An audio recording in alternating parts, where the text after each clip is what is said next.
italiano, no caso alemão, em que... Elvio Sousa, o JPP, de certa forma, comunga um pouco também das críticas do Partido Socialista em relação à forma como o destino está a posicionar relativamente ao futuro. E uma das queixas que o JPP fez hoje no Parlamento tem a ver, por exemplo, com a questão das taxas aeroportuárias, que podem ser um elemento constrangedor para o destino de Madeira. Sim, antes de mais, boa noite, Gil Rosa, cumprimentar todos os colegas de painel, os nossos telespectadores e os nossos imigrantes que nos acompanham. Indiretamente à sua questão, esse preço, esse valor excessivo das taxas aeroportuárias é uma das facturas da gestão do PSD na atualidade. Sim, entendo. Nós ainda hoje dissemos que as opções políticas do passado determinam, o passado, estamos a falar de um passado muito recente, estamos a falar de 2012, 2013, determinaram que perdêssemos aquilo que poderá ser considerado a soberania da região, ou um dos indicadores de soberania, entre aspas, que é o aeroporto, a competitividade do aeroporto. E não podemos esquecer que quem negociou o contrato e a venda da posição da ANAM para o Estado foi um governo PSD. E na altura tive a oportunidade de questionar o presidente do governo de que os termos, embora não era ele que estava no executivo na altura, mas digamos é um dado importante. É um membro que fazia parte do seu partido. Tive a oportunidade de lhe colocar 3 questões. Eu também lhe posso perguntar porque é que se compraram os 4 milhões em radares para Santa Cruz, não é? Então, compramos. Demonstraram essa disponibilidade para comprar os equipamentos. Que eu saiba, foi uma proposta, não foi. Mas posso lhe perguntar então, se o Presidente do Governo tinha que saber, embora não fizesse parte do Executivo. Posso continuar? Também, já respondo. Bom, foi feita essa questão, essas questões ao Presidente do Governo, se considerou que esse contrato foi nocivo ou não, por que razão nessa questão do contrato ou especificamente uma cláusula de contrapartidas para as quais a região passaria a receber a partilha de receitas dos aeroportos a partir do 11º ano e por que razão, uma vez que os interesses da competitividade da região foram atingidos com a pandemia, por que razão a região não fez chegar aos responsáveis a oportunidade, ou pelo menos tentar a revisão do contrato. Bom, lamentavelmente... Portanto, acha que a pandemia seria um argumento suficiente para que a região rasgasse o contrato que existe nesta altura? Fiz uma questão... E portanto, a região voltar a ter, digamos assim, a gestão dos aeroportos e poder definir taxas, que era isso que... Estamos a falar de revisão de condições, estamos a falar de romper com o contrato. Certo, romper com o contrato. Portanto, apenas colocamos uma questão que o Covid, excepcionalmente, foi uma situação não só para a região, como também para todo o planeta. Bom, mas eu gostaria de dizer que, lamentavelmente, o Presidente do Governo, nos últimos debates mensais, tem tido, na minha opinião, e não só, uma desconsideração pelas perguntas dos deputados. Em primeiro, isto eu digo de uma forma muito séria. Nós perguntamos sobre olhos, ele responde com bugalhos. Acho que é uma postura... Hoje não ficou esclarecido em relação às perguntas que fiz? Não, pergunto-lhe sobre as taxas, o que é que achou, vai buscar as velhinhas do adro da igreja, que estamos a pregar nos adros. Acho que isso é uma postura desconsiderável e que não favorece o debate político, a capacidade de argumentação.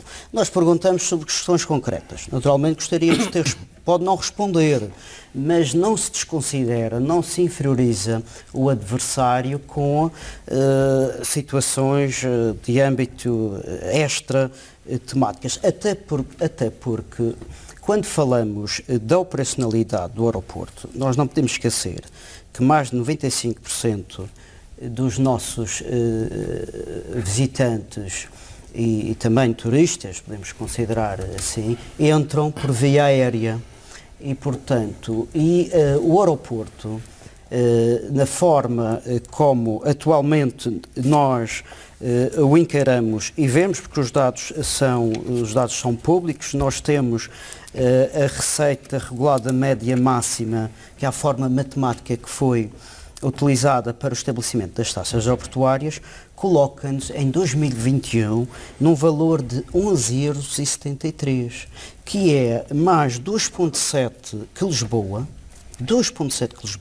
e mais 39,5 do que os Açores e 39,9 do que o Algarve. Veja, como é que nós podemos ser competitivos com estas taxas? Bom, voltemos à história.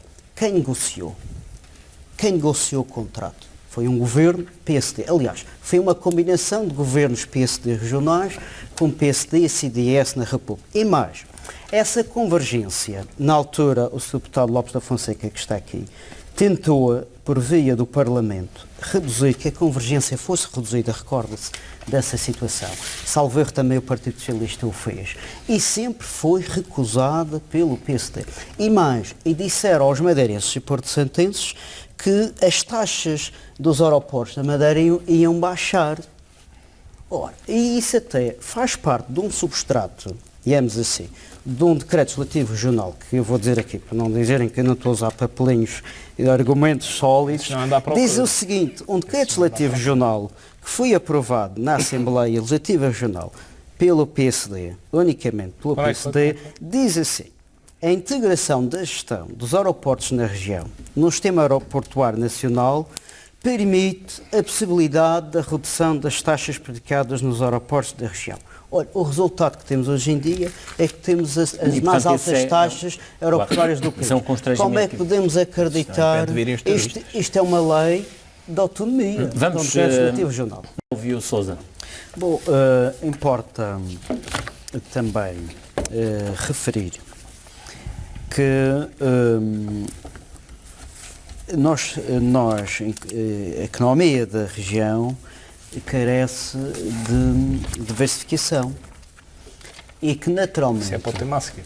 Como? Isso é para o tema a seguir. É a diversificação da economia. Sim, mas isto não se faz de um ano para o outro. Nós quase que assentamos numa monoeconomia, como sabe, do turismo. Isso já tem sido... E é quase inevitável... Centro Internacional de Negócios. Quase inevitável... Número 40, não se foi? É quase inevitável que qualquer debate que façamos, que o turismo seja ignorado. Ele representa quase 30% do PIB, tem 16% da população em emprego, quase 20 mil postos de trabalho, pelo menos é os indicadores que nós temos. Bom, eu quero dizer que com estes dados é uma economia que está mais vulnerável, que esteve mais vulnerável aos efeitos e que necessariamente terá uma recuperação mais lenta, porque está dependente da evolução da crise, da resposta sanitária, da incidência de recessão, tudo aquilo que tem sido falado.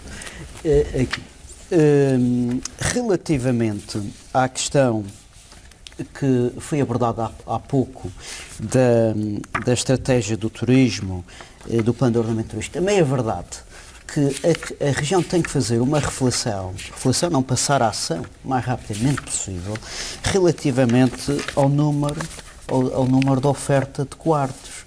Porque se nós formos a ver os indicadores do Turismo de Portugal, o rendimento por quarto disponível de 2019 para 2020 desceu consideravelmente. Claro. E tudo país, isto, mas é normal em todo o país, mas estou a falar da região. E isso é necessário fazer uma reflexão. Aquilo que o deputado Sérgio disse há pouco, relativamente aos planos, tem razão.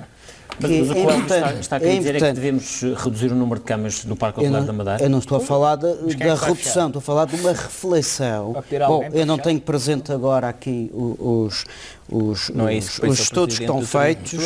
Há muitos que estão a chegar a um fim de ciclo, mas é importante perceber que, fruto maioritariamente do incremento da oferta de camas, o número de quartos está a aumentar e a taxa de ocupação está a diminuir. Lato Está a falar da sensual. pandemia. E o Bom, preço vai baixar. e é o preço. Está a É falar da preciso- pandemia, o período da pandemia. Eu não estou a Não, falar já do vinha preço da atrás. pandemia, estou a Já vinha falar atrás. de dados de 2019, 2020.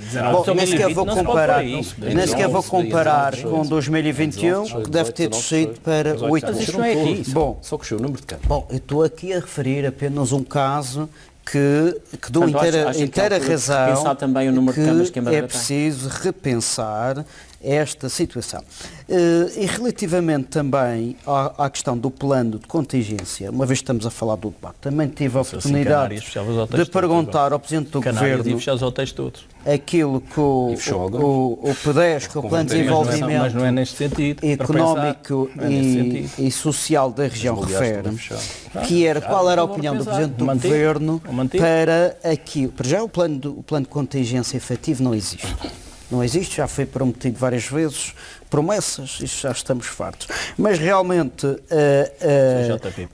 o P10 na página 150, pergunta ao Presidente do Governo, que define em alternativa ao encerramento temporário do aeroporto uma eventual liga-solução através de um ferry entre o Porto Santo e a Madeira, com desembarque do Canho e que pressupõe atualmente obras e uma deslocação de 45 minutos.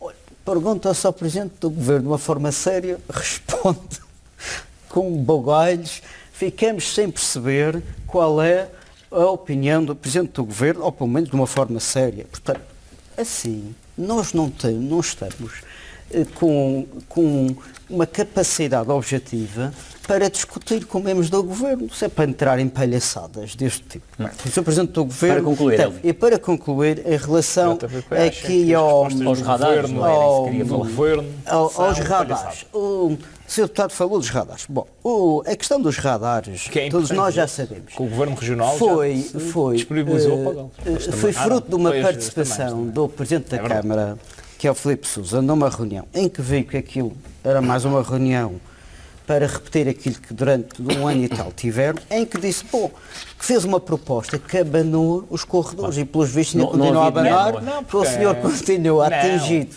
por esta boa A questão é solução, que não continua a havia falar dinheiro do e supostamente assunto. a Câmara Não é disse- isso, o Governo Regional Isto já despertou assumiu essa o interesse. disponibilidade à Bom, mas nave a questão é que e a Câmara de Santa Cruz mesmo assim voluntariosa. mas a questão é que o secretário do Turismo estava presente nessa reunião, não abria a boca. Portanto, os senhores fazem-me lembrar, quando estão junto com os membros do Executivo, metem o rabinho entre as pernas, não falam.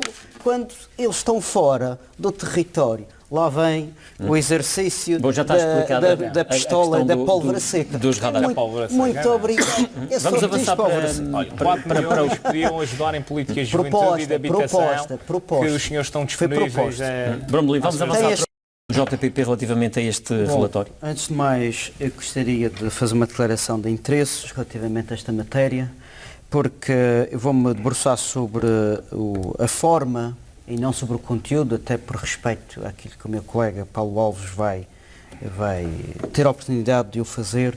Vou apenas referir que, desde o início, quer da parte de quem inquire, quer da parte de quem defende a inquirição, deve haver a maior imparcialidade possível. Tem sido sempre esse o apanágio daquilo que nós temos vindo aqui a dizer, com o substrato de que também o Centro Internacional de Negócios esteve sob suspeita, confundindo infratores com cumpridores, mas não esquecendo, porém, que quem colocou o Centro Internacional de Negócios sob suspeita e sob investigação foi uma ação exclusiva do Governo Regional da Madeira, como está referido nas implicações desta Comissão.